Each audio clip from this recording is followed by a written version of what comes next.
Hi everyone, and welcome to the Bear Necessities. I'm Bear, and today we are making mousse. There's mousse in this? Not, mousse, but like I said, be more like that. But a chocolate mousse. It's a really classic dessert. A lot of people are like, oh my god, I love mousse so much, but you never really want to make it, or you just kind of go buy like the instant pudding packs of it, and those are great. But making it from scratch, oh, let me tell you, delightful.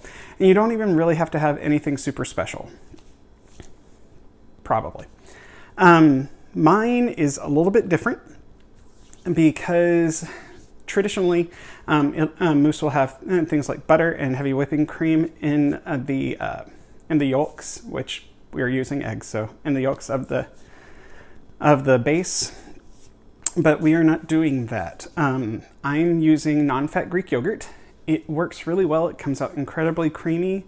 It actually adds a little bit of tang, which I enjoy, which plays off of the chocolate super, super well. The first part of this is we're making our cookie crust, because this is a cold set thing. And I have some vanilla wafers here. This is a 10-ounce pack of vanilla wafers. And we're just going to give them a little crush. And for this, you can also use graham crackers. You can use sandwich biscuits like Oreos. I guess I'll just say the brand. So I've got them broken down. There's some slightly bigger chunks. They're not huge. And that's all we need. So we have a good powdery base on that too. And I'm just going to take this, and I have melted 2 tablespoons of butter. It's not very much. We're just gonna kind of get them a little bit stuck together, but it doesn't have to be super crazy. And I'm just going to get everything mixed together as well as I can. This is a nice crumbly crust. If you want less crumble, add extra butter or some sour cream, something like that, that'll help it cling together. Cream cheese, is if it's room temperature, you can whip that in. But I'm just squishing it all together just to make sure that the butter is evenly distributed throughout as much of this as possible. And once I've got that satisfactory, which it's sticking together ever so slightly, I'm gonna grab my pie pan. I have just a regular 9-inch pie dish here. You don't have to use one. In fact, you don't have to have a crust at all. This mousse is really great standalone. I just like having the crust because it's more like a chocolate chiffon pie, which, yum. And I'm just gonna get the cookie pieces pressed into the sides and the bottom. And I may just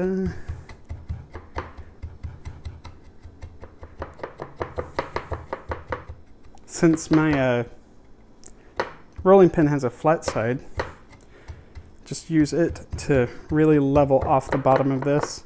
And again, if you want it to be less crumbly, add more butter or some other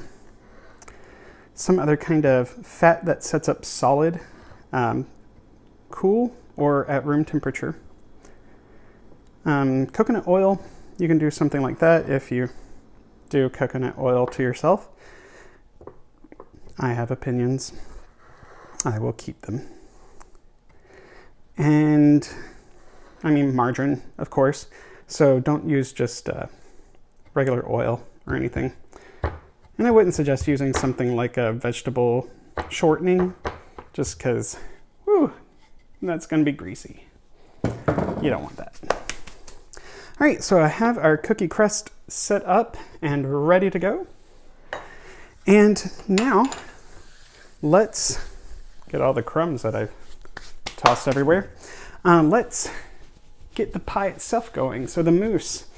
For the mousse, you're going to need either 4 medium or 3 large eggs. My eggs are on the medium side because, of course, they come from my husband's coworker. You'll need to have them separated. I'm going to be separating them here because I slowly am losing bowls because stupid fingers. And you're going to need 3/4 of a cup of, this is non-fat Greek yogurt, of course. I also have a 1/4 cup of granulated sugar. You can use brown sugar or regular. Brown sugar adds this lovely molasses flavor. I'm using just granulated because I really want the chocolate to stand out, as well as 2 tablespoons of flour. I have a 1/2 teaspoon of cream of tartar, so tartaric acid. And then I have 2 tablespoons of powdered sugar. And then over here, melted, let me grab it for us. I have a 1.5 cups of just regular chocolate chip that I have melted in the microwave for 30 seconds, stirred, added another 15, stirred, 15, stirred, and did that until it was nice and melted and creamy, but not too hot. So we want it to be able to flow, but we don't want it to burn. And so we get this lovely chocolate there. And then I've been keeping it in my toaster oven because my toaster oven has a proofing setting. And so I've just been keeping it at 95 degrees because chocolate, that's really all you need to keep it moving. I'm going to pop it right back in here and let it continue because we don't need it just yet. We're going to get started on the meringue that goes in. And for the meringue, we are going to go ahead and grab our pan because we're going to need the yolks separated into there.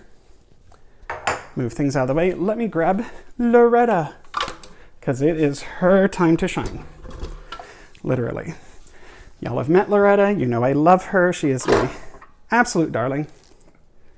So into Loretta, we are going to crack our eggs and separate them. Let's not crack them into her and separate them though. Just gonna toss that in there for a moment. And so I'm just using my fingers to separate the white from the yolk. So keeping them a little bit separated and letting the white just slip through. Sometimes you have to encourage it a bit, but make sure that there's no yolk getting in there. You can get white in the yolk, you cannot get yolk in the white because the fat will prevent it from really setting up. All right, and last one. So separated whites and yolks. Rinse off my hands and give them a little bit of a wash. And into here, I'm gonna go ahead and add in my powdered sugar. So again, this was 2 tablespoons of powdered sugar. We're just giving it a little bit of sweetness, and the powdered sugar has some stabilizers in it, so that'll help keep it going. But we're also adding cream of tartar, which is completely optional. So that was the 1/2 teaspoon of cream of tartar. You can also add a pinch of salt into this, and that'll add a nice loveliness to it. Or even a dash of vanilla, which I have right here. You don't want to add too much, just another 1/2 teaspoon. This doesn't need a crazy amount of flavor because we're getting that from the rest of it. And I'm going to whip this on high until it is stiff, glossy peaks. So I'll see y'all back in about 3 seconds. All right, let's look at our progress here. Perfect, look at that. Okay, so let's just set this to the side for a minute. And let me get Loretta out of the way and grab my cooktop. Okay, so I have my little cooktop. We're going to heat, it's the 4 egg yolks with a tiny bit of egg white, but that's fine. We're going to heat it with our dairy of choice or non-dairy. And again, that was 3/4 of a cup. And then I'm going to add, and in here is the 1/4 cup of sugar, and then also 2 tablespoons of flour. And that's our thickening agent. Get that all mixed together before we start heating. It just gives us a better chance of everything really coming together well. Let me grab my chocolate, because we do want it to also be warm when we do this. Because if your chocolate is too cold, it will seize and get really thick and be very hard to mix into the meringue. And we don't want the meringue to fall apart on us or really deflate, which is why we put in the cream of tartar. So let's get this on to very, very low heat. On the 10 scale, we're talking 2, if not a little lower. Like, you do not want it hot at all. What we're doing is we're going to cook this for 3 minutes once it comes to warm. So that'll take about a minute. And we're going to cook this for 3 minutes until it thickens slightly, nothing more. And for the time that you're cooking it, for that 3 minutes, go ahead and continue stirring it. You don't have to keep whisking like crazy. Just stir the edges and around the middle just to make sure nothing's really sticking, because it can. It's why we're stirring, is so that we don't get egg chunks, because scrambled eggs in this is not tasty food. All right, so that's our 3 minutes. I'm going to go ahead now and get my chocolate in here, especially while the egg yolks are still a bit warm, but not hot. Because again, we want it all to pour pretty smoothly. So let me get my chocolate broken up into here. And it is going to thicken significantly with the addition of the chocolate. So don't freak out about that. That is what you want. As long as it doesn't become like a heavy paste. Then you just need to warm it up ever so slightly. So put it back over the super low heat and let it go for just a few seconds. You don't want to overheat it because it'll actually thicken more, because you'll be cooking the flour more. We just want it to be molten and glistening. Scrape down the sides and the bottom just to make sure I've got everybody. Let's get our cooktop out of the way and grab our meringue, because now we're going to incorporate the two. So what I'm going to be doing is pouring slowly my chocolate down the side, just a third at a time. You can use a spoon or something. And then what we're doing is just folding it in. So where we scrape the side and come up through the center, scrape the side, come up through the center, just so that we don't lose any, I can't say any of the volume, but a lot of the volume from the meringue. We want to keep as much as possible in here. And I will not bore you with this. I will continue mixing, and I will be right back with the result. All right, so we have our chocolate and our meringue brought together. And as you see, it's lovely and creamy. And we're just going to pour that into our pie crust, whatever we are using. Alrighty, let's get that smoothed off just a little. Doesn't take much because this is just so darn creamy already.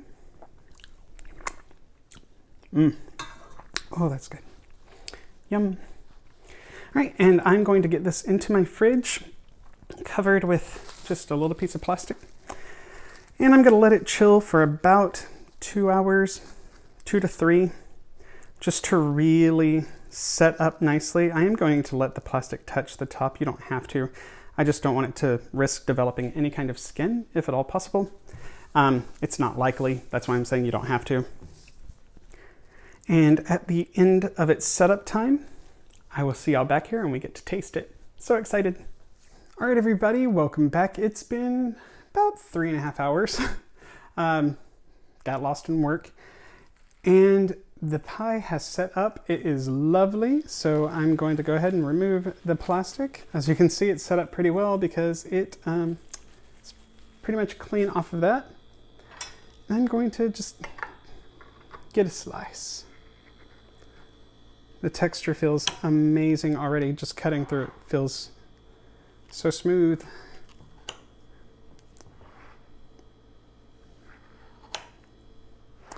And again, I have a crumbly crust, so it should mostly hold together, but little bits are gonna fall off.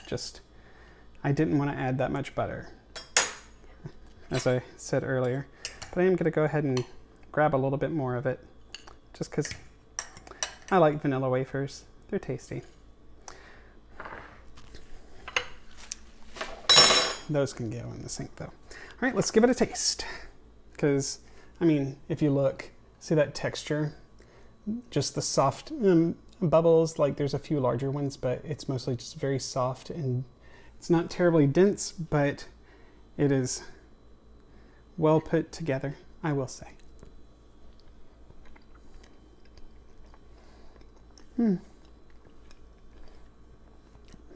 Yum. It's like a chocolate marshmallow almost, like it melts in your mouth. It's got that creaminess to it. It's not overwhelmingly sweet, which is nice. And then the crunch of the crust. It's hitting all my favorite marks. So texture and flavor and chocolate. This is this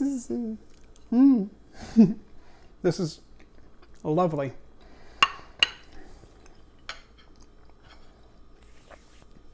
I normally would do something like whipped cream or something like that, powdered sugar on the top. I think it's fine like this. Again, the crumbly crust, everything else, it all plays together really well. I'm happy. And before we go, I want to go ahead and plug myself here because I keep forgetting to, and apparently that's like a thing on other channels. So remember to like, subscribe. That's the word, right? Like, share, and subscribe. It kind of helps. I mean, you're a small but mighty army, but I think it would be fun if more people saw these videos. I'm just saying, just putting that out there. Also, new on my channel, started last week actually. I have a podcast on a different playlist. It's called 1 Year Queer. It's focusing on a lot of internalized image issues and things like that in the LGBTQIA plus community. So look at that, share the video again, subscribe, click that bell also so that you know next time I have a video come up. And until I see you all again, have some chocolate. I hope you have a good day. Bye.